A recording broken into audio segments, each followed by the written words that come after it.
Okay, welcome to Cricbucks. I'm your special guest host for today.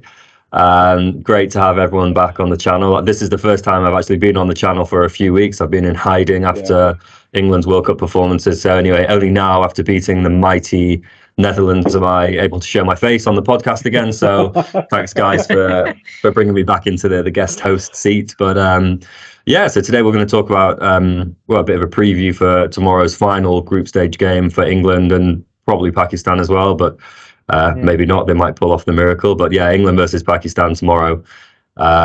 So yeah, I mean, I think everybody thinks that New Zealand have probably got the final semi-final place, apart from Pakistani fans who think they can still make it. So what do you guys think the chances are of firstly Pakistan winning, but also qualifying with the maths that they need? Yeah, Yeah, it's as good as me reaching Mars or Pluto and buying a house there. I was only going till the PM post, but you went little further, but that's fine. Oh yeah, yeah. Yeah, Yeah, it's as good as reaching what? Bro, Playing cricket in outer space, maybe. Pakistani being Pakistani fans, right? They're just thinking that something's gonna happen, some miracle's gonna happen, but I think it's a Yeah, done deal. From a cricketing brain standpoint, I think we have a top four: India, South Africa, Australia, and New yeah, Zealand. And yeah, I think it's just a formality for like last couple of matches. But I think there are some things which are online. So England should try and win it so that they are assured that they are playing in the mhm. Champions Trophy of 2025. Whereas yeah. Pakistan wants to win so that they can safely reach home and their fans don't pull the trigger on them before they enter their country. So I think a lot of things are on stake. England's pride, Pakistan's pride, and to show that they still belong. But I think it's a done deal. That's what I think. Yeah. Yeah, I agree. Yeah. I don't know if you guys saw some of the comments from Babar Azam today saying they have a strategy for the run rate situation, which I don't know what that strategy is, but would love to see Yeah. it in action. I think look, England beating Netherlands doesn't maybe give us too much information. Very interested to see how England get on. After this tournament, I really don't have any hopes that the England that we know and expect to show up will show up. Just hoping now the pressure is hopefully totally off for these guys. They can perform, but yeah, I certainly wouldn't be surprised if Pakistan took the win here. I certainly don't think they'll win by 400 runs or whatever, but yeah, interested to see. Like Abhishek, who do you think is going to win the match first and foremost, Pakistan or England? Oh. I'm actually thinking everybody is betting on Pakistan to win, but tomorrow's England's gonna come good tomorrow. I know this for a fact that they've had too much on stake, and of course a win tomorrow is definitely secure this spot, secure this spot for the Champions Trophy. If they don't, it's gonna hit their egos pretty bad. So I'm sure they're gonna come out hard tomorrow and make a victory out of this one. Yeah, I think the same, and not just because of that. I also think like this might be a last match for a lot of players as well. Yeah. Ben Yeah, Stokes for sure. Moeen Ali, I feel, might be done with his ODI career. There are some new faces which needs to prove. I think Harry Brook again have another opportunity in this World Cup to prove that he can, yeah, score big. But yeah, I'm expecting a lot of changes. Not a lot crazier changes in terms of management. I still feel like Joss Butler should be the captain. One bad series. Obviously, it's a big one, but one bad series doesn't define him as a ODI player. We all know he's a crazy white ball player, and he yes. has done well. So that's another thing. And so I think England has more on stake tomorrow than Pakistan because Pakistan But technically know in their head that they're done as well. yeah, one more thing, Karan. It was not just one series. If it were one five-match ODI series, I'd have still understood. It's a pretty long tournament to be out of form for, right? Yeah, So, yeah, which tells me there are a lot more underlying issues because sooner or later, the teams figure out things, right? Even for Pakistan, they Mhm. actually figured out something after losing four on the trot. But for England, it's always been hit and miss. One day or in patches they've looked good, but eventually then they fade off, and it's not been looking good. I am not entirely sure what is absolutely wrong there. If it's the format or if it's their adjustment to the conditions, but 9 matches is way too long to not be, acclimatized Yeah, to totally. any place. Totally agree, and I think we'll at the end of the tournament maybe let's have a proper review into the reasons that we think have caused it. But probably a combination of not playing the conditions, so many people being out of form at the same time, which is crazy. Yeah. Like really bad preparation for the tournament.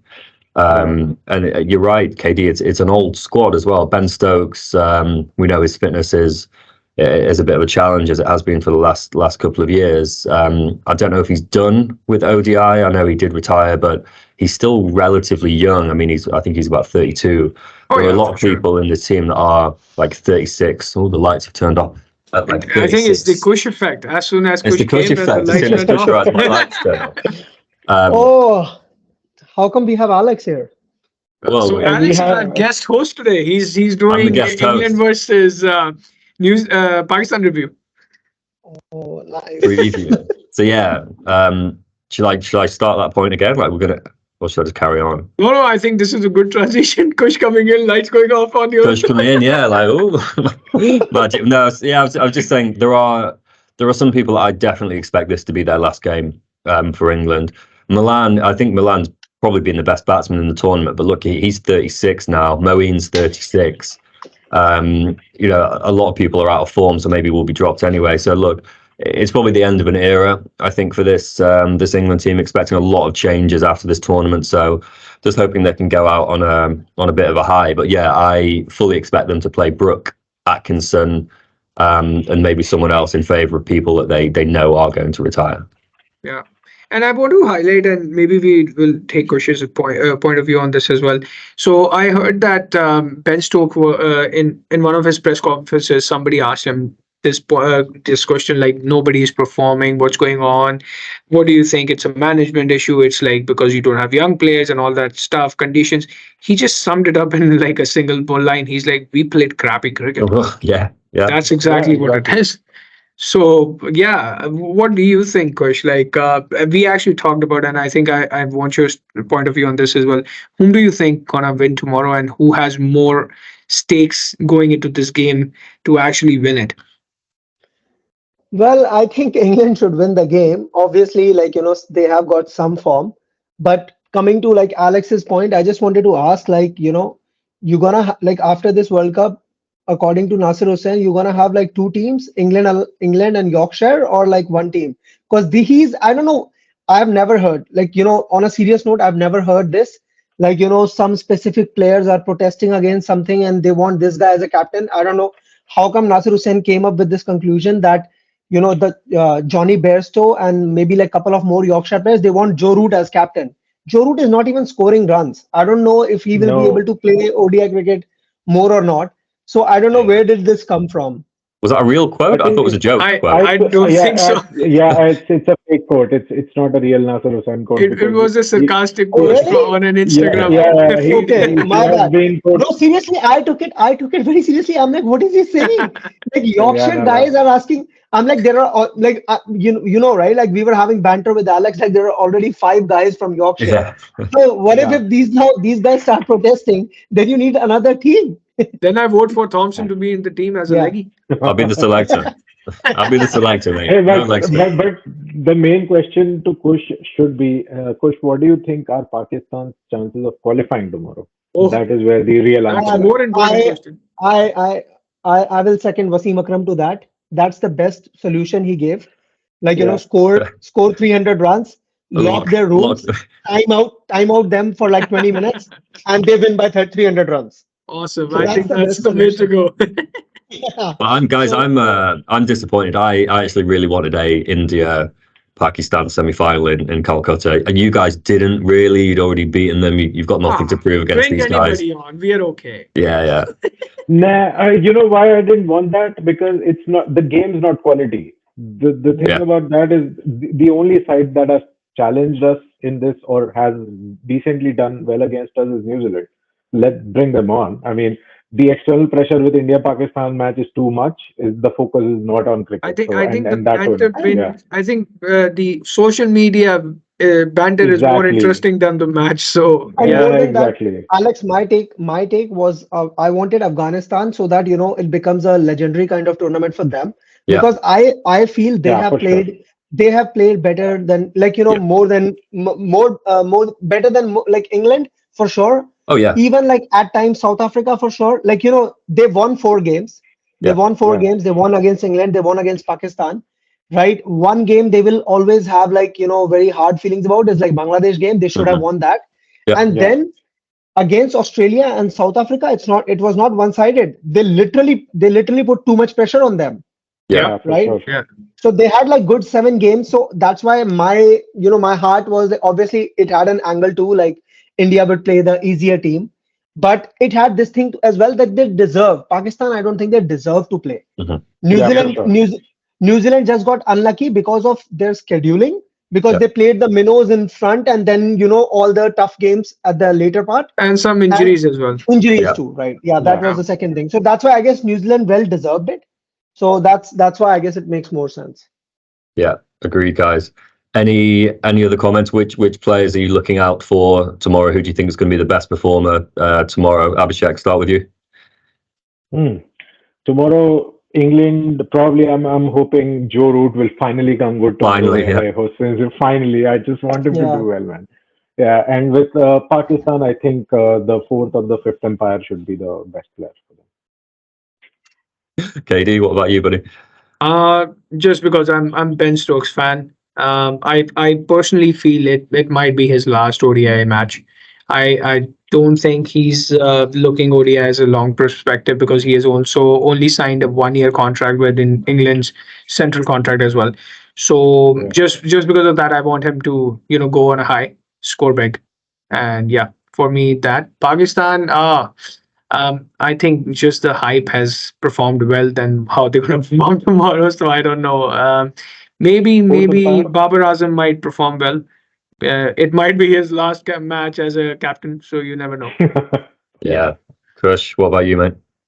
For me, I guess Karan already picked the best player from England who has performed consistently. Though strike rates are still questionable, but still Ben Stokes has performed.